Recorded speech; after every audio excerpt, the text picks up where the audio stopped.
सलामुन अलैकुम बिस्मिल्लाहिर्रहमानिर्रहीम। कायनात बनाने वाले, नरमी करने वाले, मेहरबानी करने वाले की शनाख्त या पहचान के साथ ब्लेंडर बड़े बड़े इस सीरीज़ का लेक्चर नंबर 26 है और ये लेक्चर सूरतुल माइदा की आयत नंबर 95 के मरवजा तर्जुमा के ब्लेंडर्स मैं आपसे शेयर करूंगा और उसके बाद देखेंगे कि आयत हमें क्या बता रही है। ये सब आज के लेक्चर में देखेंगे।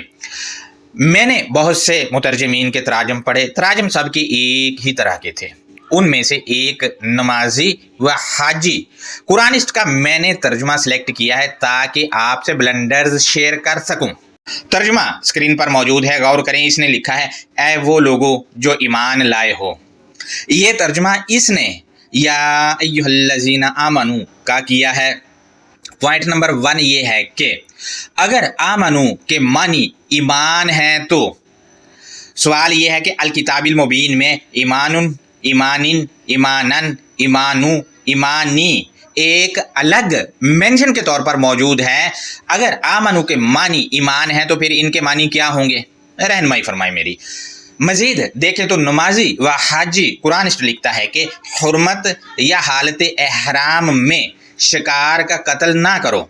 फिर इसने बहुत लंबी चौड़ी ब्रैकेट देकर उसमें लिखा है यानी कत्ल करने के मकसद से शिकार को ढूंढना, पीछा करना और इसको ढूंढना। यहाँ पर पॉइंट नंबर 1 ये है कि आयत का लफ्ज़ हुरुमुन, इसके मुतअल्लिक इससे पिछले वाले लेक्चर में बड़ी तफसील से बात मैं कर चुका हूँ, लिहाजा उस पर जाकर आप जायज़ा ले सकते हैं। और नमाजी कुरानिस्ट ने हुरुमुन के मानी हुर्मत या हालत एहराम किए हैं, जबकि इन दोनों अल्फाज का लफ्ज़ हुरुमुन से कोई ताल्लुक ही नहीं है, क्योंकि ये उस बाब के हैं ही नहीं। पॉइंट नंबर 2 है, लफ्ज़ कतलहू का तर्जुमा भी नहीं किया है, कत्ल ही लिख दिया तर्जुमे में, जबकि इसका मसदर कत्लन है। ये वही मसदर है जो सूरा निसा की आयत नंबर 92 में कातला का है। ये बात मैं आपको बताता चलूँ कि कातलन मसदर से जहाँ भी कोई लफ्ज़ आएगा इसके मानी जान से मारना नहीं है, जान से मारना नहीं है, बल्कि इग्नोर कर देना या नज़रअंदाज कर देना या फिर नुकसान पहुँचाना, ये मानी इसके बनेंगे। पॉइंट नंबर 3 है, इसने लिखा है कि शिकार का कत्ल ना करो। ये तर्जुमा इसने तक़्तुलुस सैदा का किया है और इसको इसने मरकबे अज़ाफ़ी बना कर तर्जुमा कर दिया है, क्योंकि इसने तर्जुमा में का लगाया है जो कि गलत है, जबकि असैदा के दाल को आप देखें तो उस पर ज़बर लगा हुआ है। ज़बर बता रहा है कि ये मफ़ऊली हालत में है, इसकी वजह से तर्जुमा में का लग ही नहीं सकता किसी भी सूरत में, बल्कि का की जगह को लगेगा, जबकि इसने लिखा है शिकार का कत्ल। इस पर सवाल ये सामने आता है कि शिकार का क्या कत्ल करना है भाई? पॉइंट नंबर 4 है, गौर करें, इसने 10 गज लंबी ब्रैकेट डाली है और इसमें अपना पूरा शैतानी अकीदा अंडेल दिया है, जबकि लफ्ज़ असैदा के मानी भी शिकार नहीं है। पॉइंट नंबर 5 है, अगर ये तर्जुमा मान लिया जाए तो मुझे बताएं शिकार किसका करना है? आदमी का शिकार करना है या 4 टांग वाले जानवर का करना है? क्योंकि शिकार तो बंदों का भी किया जाता है। और ये भी आपने लोगों को कहता हुआ सुना होगा कि मैंने एक तीर से 2 शिकार कर दिए, एक तीर से 2 शिकार कर दिए, या फिर पुलिस वाले दोस्त देखकर कहते वो देखो जी शिकार आ रहा है, तो वो तो 2 टांग वाले का शिकार कर रहे होते हैं। यहाँ किसका समझा जाए? मजीद मैं आपसे शेयर करूं कि हमारे यहाँ ये भी कहा जाता है कि तीर ने बल्ले और शेर का शिकार कर लिया और मरकज में हुकूमत बना ली। क्या ये कौन सा शिकार है भाई? कहीं ये वाला शिकार ही तो आयत में नहीं है। मजीद आयत के अगले हिस्से को देखते हैं तो नमाजी व हाजी कुरानिस्ट साहब लिखते हैं, पास जिसने तुम में से जानबूझकर शिकार किया तो पास इसकी जज़ा कफारा इस मवेशी की मिसल है। दोस्तों यहाँ पर पॉइंट नंबर 1 ये है कि लिखा है जिसने तुम में से जानबूझकर शिकार कर लिया, लेकिन ये कौन सा शिकार है जो जानबूझकर किया जाता है, और वो भी एहराम बांधकर? और जो शिकार नहीं कर रहे वो अनजाने में क्या कर रहे हैं। आपको बताता चलूं कि इस आयत में लिखा कि शिकार करना ही नहीं है, लेकिन इससे अगले वाली आयत में बताया गया कि समुद्र का शिकार करना है। लेकिन ये हमारे जितने भी कुरानिस्ट मुतरजमीन हैं, मरवजा तर्जुमा को लेकर चलने वाले या आम मुतरजमीन या आम तर्जुमा को मानने वाले, वो ये सब लोगों को धोखा देते हैं कि हर तरह के शिकार पे पाबंदी है। जबकि अगली आयत में तो इन लोगों के तराजम के मुताबिक मछली का शिकार करने की इजाजत है, एहराम की हालत में भी इजाजत दी। आप आयत निकाल के देख सकते हैं। यहां पर पॉइंट नंबर 2 ये है कि मक्का गैर ज़रई वादी है, ये सब मुसलमान कहते हैं और ये नमाजी कुरानिस्ट भी कहता है। और सूरा इब्राहिम की आयत नंबर 37 का हवाला भी देते हैं। सवाल ये है कि सऊदीया वाले मक्का में जानवर जिनका शिकार किया जाता है कैसे हो सकते हैं, क्योंकि शिकार जिन जानवरों का किया जाता है वो जंगल में होते हैं या खेत खलियानों में होते हैं, जबकि रेगिस्तान में तो कोई ऐसा जानवर होते ही नहीं जिनका शिकार किया जा सके। जबकि नमाजी कुरानिस्टों के मुताबिक मक्का गैर ज़रई वादी है। अंदाज़ा लगाएं आप, गैर ज़रई रेगिस्तान में शिकार खिलवा रहे हैं लोगों से। पॉइंट नंबर 2 है इसने फजजा उन का तर्जुमा ही नहीं किया, जजा लिख दिया तर्जुमा में और ब्रैकेट लगाकर इसमें कफारा लिख दिया। अब इसको कफारा का मतलब भी नहीं पता, वो भी आज हम बताएंगे। पॉइंट नंबर 3 है इस तर्जुमा को पढ़कर ये भी साबित होता है कि शिकार करने वाला जानवर की मानंद होता है, जानवर की मानंद होता है। पॉइंट नंबर 4 है मुतअम्मिदन, जो कि इसम फाइल है, इसका तर्जुमा बतौर इसम फाइल किसी ने किया ही नहीं। पॉइंट नंबर 5 है बस इसकी जजा ब्रैकेट में लिखा है कफारा इस मवेशी की मानद है। ये तर्जुमा इसने आयत के जिस मतन का किया है वो ये है फजजा मिसलू मा कातला मिनन्नाअमी। दोस्तों गौर करें, आयत के मतन में मिन मौजूद है, इसके मानी से होते हैं, लेकिन नमाजी व हाजी कुरानिस्ट साहब ने इसको खा लिया है, इसको खा लिया है। इसका मानी इसके तर्जुमा में मौजूद ही नहीं। गौर से देख लें आप, ये वजह है कि मिन का अगर तर्जुमा लगाकर ये करता तो इससे तर्जुमा ही नहीं होना था, इस वजह से किसी ने भी नहीं किया।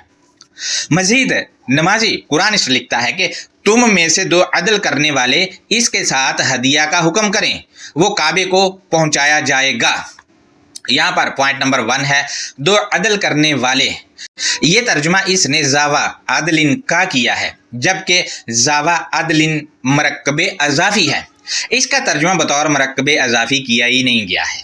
पॉइंट नंबर 2 ये किस के साथ हदिये का हुक्म करना है ये भी इसने नहीं बताया, इसकी वजह ज़मायर के मुतअल्लिक मालूमात ना होना है इसकी।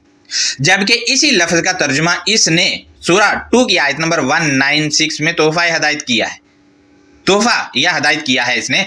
पॉइंट नंबर 3 है इसके तर्जुमा के मुताबिक हदिया काबा पहुंचाया जाएगा, जबकि लफ्ज़ हदियन का तर्जुमा हदिया कर दिया है।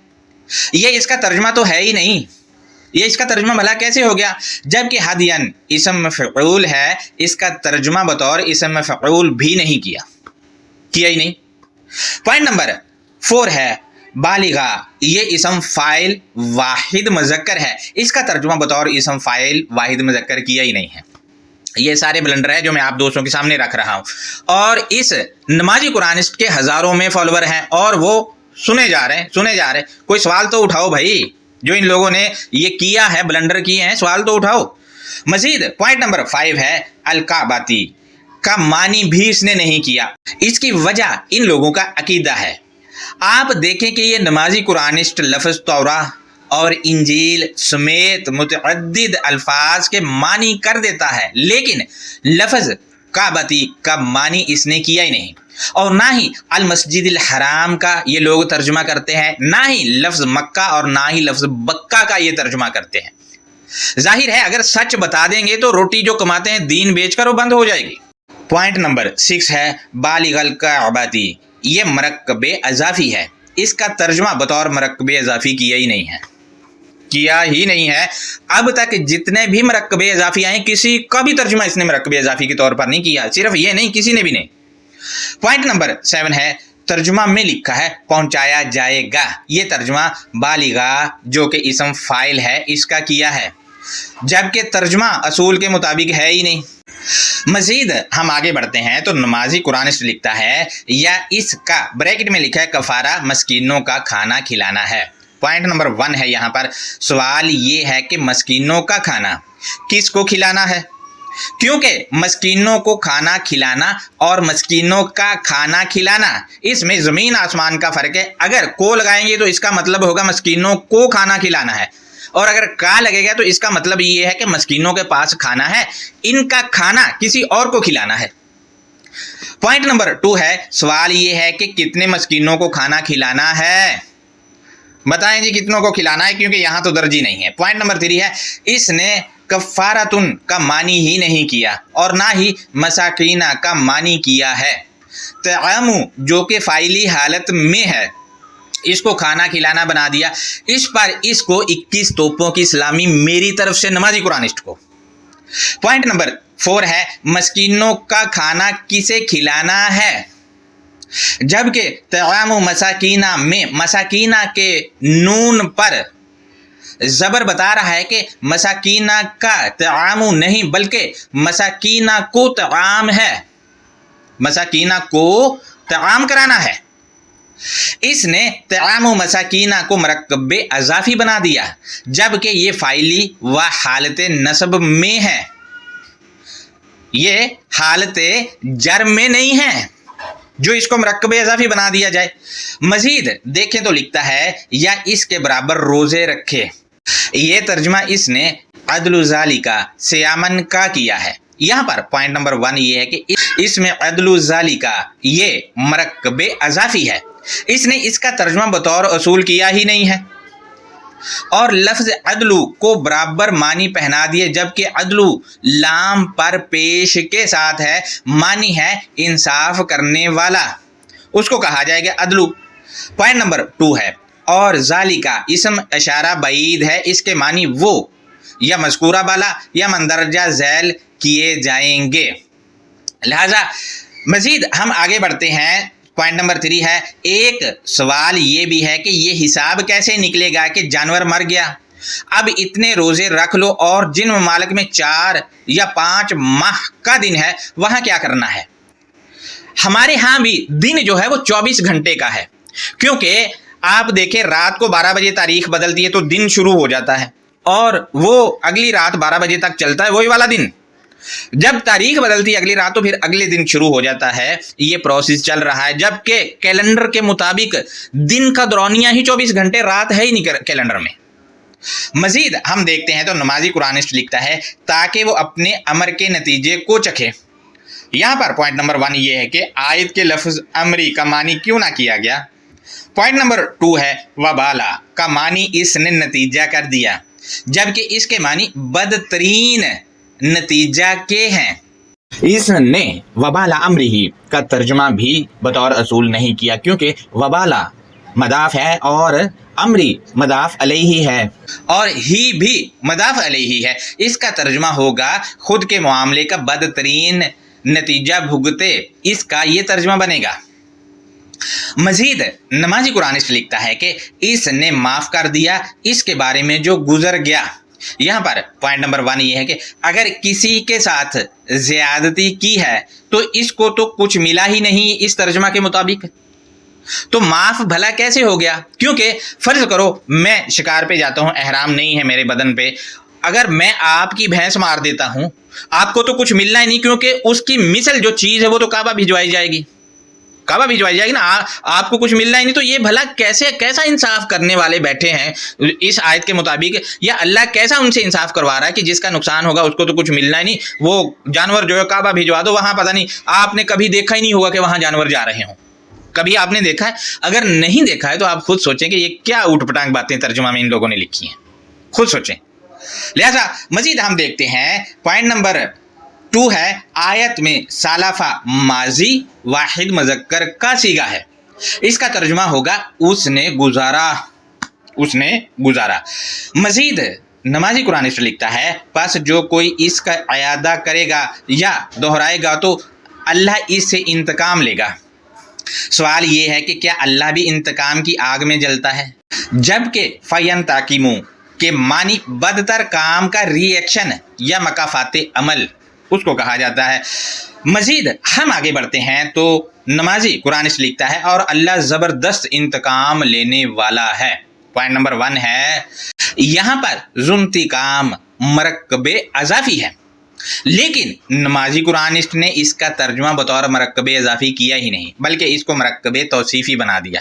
یہ تو حال ہے ان لوگوں کا، جن لوگوں کو مرکب اضافی کا ہی پتہ نہیں، وہ تراجم کر کے لیکچر دے رہے ہیں لوگوں کو اور تباہی مچا کے رکھ دی ان لوگوں نے۔ لوگ رل رہے ہیں، مسلمان رل رہے ہیں ان کے لیکچر سن سن کے۔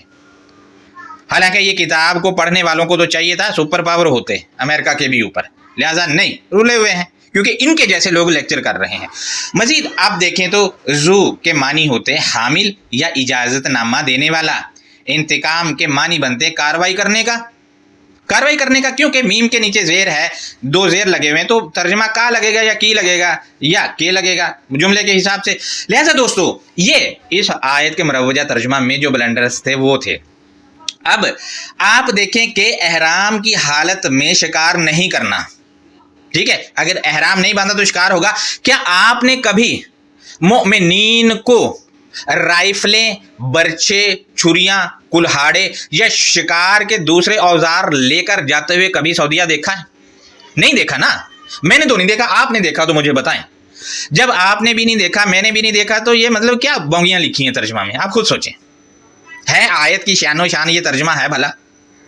لہذا آیت کی انڈرسٹینڈنگ دیکھتے ہیں تو سورہ 5 جو کہ سورہ المائدہ ہے، اس کی آیت نمبر 95 ہے، اس میں لکھا ہے کہ یا ایھا الذین آمنوا، اٹینشن، وہ افراد جو وہ امن پسند ہوئے ان کو کیا کہا جا رہا ہے وہ آج کے اگلے حصے میں بتایا گیا ہے۔ لا تقتلوا الصید، تم گرفتار یا پھنسے یا پکڑے ہوئے کو نقصان نہیں پہنچاتے ہو یا نظر انداز نہیں کرتے ہو، یعنی اگر کوئی پکڑ لیا ہے کسی فرد کو تو اس کو نقصان نہیں پہنچانا یا اس کو نظر انداز نہیں کرنا ہے۔ پکڑ لیا تو بھائی اس کا خیال رکھنا ہے۔ دوستو قتل کے معنی نقصان پہنچانا، اگنور کرنا یعنی نظر انداز کرنا، اس کے معنی دھمکی دینا، اس کے معنی ملاوٹ کرنا، حقوق مسخ کرنا، ان نقصان پہنچانا، ان سب کو مد نظر رکھ کر آیت کے اس فریز کا آپ خود بھی ترجمہ کر سکتے ہیں، کیونکہ لائف کے ہر معاملے پر آیت کا اطلاق ہوگا، لہذا ہر معاملے کو مد نظر رکھ کے اس کا ترجمہ آپ کریں۔ مزید یہ کیوں کہا گیا ہے کہ نظر انداز نہیں کرنا، وہ آیت کے اگلے جو مرکب ہے اس میں بتایا گیا یہ کہہ کر کے وَأَنْتُمْ حُرُمْ، کیونکہ تم کو منع ہے یہ کرنا، جو نظر انداز کرنا یا نقصان پہنچانا یا پھر دھمکی لگانا یا ملاوٹ کرنا یا حقوق مسخ کرنا، اس سے منع کیا گیا ہے۔ وَأَنْتُمْ حُرُمْ، منع کیا گیا ہے۔ مزید آیت کے اگلے حصے میں بتایا گیا ہے وَمَنْ قَتَلَهُ مِنْكُمْ مُتَعَمِّدًا، اور تم میں سے جو کوئی گرفتار کیے ہوئے فرد کو وہ نظر انداز کرنے یا نقصان پہنچانے کی چارہ جوئی کرنے والا ہو، یعنی کچھ سر پرے ہوتے ہیں نا، وہ بات نہیں مانتے تو وہ چارہ جوئی کرنے کی کوشش کرتے ہیں کہ وہ نظر انداز کریں یا نقصان پہنچائیں گرفتار ہونے والے بندے کو۔ کسی بھی طرح کا نقصان ہو سکتا ہے، مثلا کسی کو پکڑ لیا تو جس نے پکڑا ہے وہ رشوت بھی مانگ سکتا ہے اس سے، اس کے گھر والوں کو، یا اس کو کسی دوسرے طریقے سے نقصان پہنچا سکتا ہے۔ لہٰذا یہ چارہ جوئی کرنے والا اگر یہ چارہ جوئی کرے گا پکڑے ہوئے یا گرفتار شدہ سے یا پھنسے ہوئے سے، تو اس کے لیے کیا ہے وہ آیت کے اگلے حصے میں بتایا گیا یہ کہہ کر کے فَجَزَاءٌ مِثْلُ مَا قَتَلَ مِنَ النَّعَمِ يَحْكُمُ بِهِ ذَوَا عَدْلٍ مِّنْكُمْ، پھر اس پھنسے یا گرفتار کیے ہوئے فرد کو نقصان پہنچانے والے کا بدلہ بالکل ایسا ہی ہے جو اس نے نقصان پہنچا کر فائدہ اٹھایا۔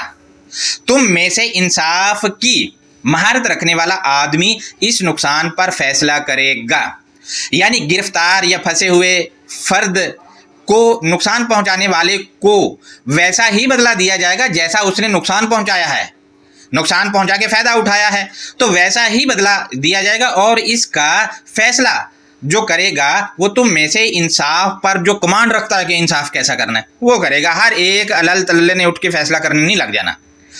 یہاں پر میں آپ سے شیئر کرتا چلوں کہ بھی میں ہی کی ضمیر قاتلہ کی طرف لوٹ رہی ہے، لہٰذا اسی وجہ سے میں نے ترجمہ میں نقصان پہنچانا یا نقصان 2 بار لکھ دیا میں نے ہے۔ مزید یہاں پر النعمی کا مطلب ہے میسر کردہ فائدہ اٹھانا یا فائدہ اٹھانا۔ مزید آیت کے اگلے حصے میں دیکھتے ہیں کہ جو نقصان پر فیصلہ کرے گا ایک انصاف پر عبور رکھنے والا بندہ تو کیا کرے گا وہ؟ حدیم بالغ الکعبۃ، فیصلہ کرنے والا وہ شرف زندگی یا فیصلہ کرنے والا وہ زندگی کو ممتاز کرنے والے منشور کے ہدایت نامے کو پہنچانے والا ہوگا۔ یعنی اس نے ہدایت نامہ پہنچا دینا ہے کہ ہاں بھائی آپ نے یہ نقصان کیا ہے، یہ آپ نے فائدہ اٹھایا ہے، تو یہ ہے بھائی اس کا نتیجہ۔ لہٰذا یہاں پر میں آپ سے شیئر کرتا چلوں کہ بالغ الکعبۃ مرکب اضافی ہے اور بالغہ اسم فاعل واحد ہے، اس کے مطابق یہاں ترجمہ میں نے کیا ہے۔ مزید دوسرا آپشن کیا دیا گیا وہ بتایا گیا ہے یہ کہہ کر کہ او کفارۃ طعام مساکین، یا انصاف کرنے والا ہرجانہ کرنے والا ہے پیسے ہوئے یا غریب افراد کو سامان زندگی فراہم کرنے کا۔ اب دیکھیں اگر نقصان ہو گیا ہے تو ہرجانہ جو کرنا ہے وہ پیسے ہوئے یا غریب افراد کو سامان زندگی فراہم کرنا ہے، کیونکہ نقصان کر دیے تو پیچھے بچا ہی کچھ نہیں، لہٰذا اس کی ذمہ داری دی جائے گی اس کو کہ لو بھائی سامان زندگی فراہم کرنا ہے تو نے اس حساب سے جس حساب سے نقصان ہوا ہے یا جو بھی ہوا ہے۔ لہذا مزید ہم دیکھتے ہیں ایک اور سٹیپ ہے، اس میں لکھا ہے کہ او عدل ذالک صیامن، یا انصاف دینے والے نے کہ مذکورہ بالا اقدامات کر کے نقصان پہنچانے والے کو روکنا ہے۔ یا تیسرا سٹیپ یہ ہے کہ نقصان پہنچانے والا جو ہے پھنسے ہوئے آدمی یا گرفتار شدہ کو نقصان پہنچانے والے کو کیسے روکنا ہے، اس کے اقدامات کرنے ہیں۔ لہٰذا ان اقدامات کو کرنے کا مقصد کیا ہے تو آیت کے اگلے حصے میں بتایا گیا یہ کہہ کر کہ سیام لیذوق وبال امری، تاکہ وہ نقصان پہنچانے والا وہ اپنے خود کے گھنونے کھیل کا بدترین نتیجہ بھگت سکے یا بدترین سواد چکھ سکے۔ یعنی اس کو روکنا ہے، یا اس نے نقصان کر دیا ہے تو اس کا ویسا ہی ریٹرن وغیرہ کر کے اس کو یہ احساس دلانا ہے کہ ہاں جی گھنونا کھیل جو کھیلا تھا اس کا نتیجہ بھگتو اب۔ لہذا مزید ہم دیکھتے ہیں آیت کے اگلے حصے میں یہ کہا گیا ہے عفا اللہ عما سلف، کائنات کو بنانے والے نے معاف کر دیا اس کے متعلق جو سزا بھگتنے والے نے گزارا یا بھگت لیا۔ اب جو بھگت لیا ہے بھگتنے کے بعد کائنات کو بنانے والا وہ معاف کر دے گا، اس سے پہلے معافی ہے ہی نہیں۔ مزید آیت کے اگلے حصے کو دیکھتے ہیں تو اس میں لکھا ہے ومن عاد فینتقم اللہ منہ، اور جو اس نے دوبارہ وہی کچھ کرنے کا ارادہ کیا تو پھر اس سے کائنات کو بنانے والا وہ کاروائی کرتا ہے۔ یعنی اگر وہ دوبارہ کرنے کا ارادہ کرے گا تو کائنات کو بنانے والا وہ کاروائی کرے گا۔ لہذا کائنات کو بنانے والا کیا خود آ کر کاروائی کرے گا یا معاملہ کچھ اور ہے تو غور کریں۔ واللہ عزیز ذو انتقام، اور کائنات کو بنانے والا خوب غلبہ دینے والا کاروائی کی اجازت دینے والا ہے۔ یعنی وہ خود نہیں اتر کے آئے گا کہ کاروائی میں کرتا ہوں، بلکہ وہ کاروائی کی اجازت دیتا ہے۔ کیا اجازت دی ہے؟ جو آیت میں لکھ دیا کہ جیسا وہ کرے گا ویسا بھرے گا۔ لہذا کاروائی کی اجازت جو ہے وہ انصاف کرنے والے کو کہ وہ اس کے نقصان یا جو بھی اس نے کیا ہے پھنسے ہوئے یا گرفتار فرد کے ساتھ اس کے حساب سے اس کو اجازت ہے کہ اس کے حساب سے کاروائی کرے۔ لہذا یہ آج کا لیکچر تھا۔ اس میں نہ تو الکعبتی جو کوئی عمارت چورس ہے، نہ کچھ دوسرا ہے، الکعبتی اسم مکان بھی نہیں ہے، اور نہ ہی آپ نے کبھی دیکھا ہے کہ جانور جو ہیں وہ کعبہ بھجوائے جا رہے ہیں سعودیہ میں، لہذا الکعبتی کا ترجمہ ہوگا۔ یہ آج کا لیکچر تھا جو میں نے آپ سے شیئر کیا ہے۔ اللہ حافظ، اپنا بہت زیادہ خیال رکھیں۔